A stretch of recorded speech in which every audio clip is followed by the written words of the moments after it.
कोत्तागुड़म जिले में 13 मई को मुनक्कद होने वाले पार्लिमानी इंतखाबात के लिए रायदही के इंतजामात मुकम्मल कर लिए गए हैं।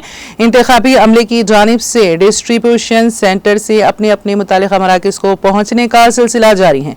इंतखाबी अमले ने उम्मीदवारों के नमूने के कागजात, EVM मशीनें और दीगर इंतखाबी मवाद हासिल करके मुतालिका मराकज़ पहुंच रहे हैं। इस मौके पर जिले कलेक्टर प्रियंका आला ने कहा है कि भद्राद्री कोत्तागुड़म जिले में कल होने वाले पार्लिमानी इंतखाबात के लिए पोलिंग के पुरअमन माहौल में इनेकाद को यकीनी बनाने के लिए तमाम इंतजामात मुकम्मल कर लिए गए हैं।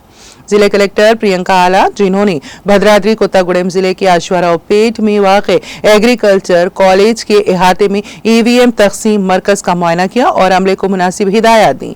जिला कलेक्टर ने प्रेसिडाइंग ऑफिसर की हिदायत दी है कि वो चेक लिस्ट की बुनियाद पर अपने फराइज को मुनज़्ज़म तरीके से अंजाम दे। ज़ाबिता अखलाक की खिलाफ वर्जी पर तादीबी कार्रवाई की जाएगी। उन्होंने वाज़ेह किया है कि एजेंट्स 13 तारीख को सुबह 5 बजे तक पोलिंग मराकज़ पहुंच जाएं और पोलिंग का अमल सुबह 7 बजे शुरू हो जाए।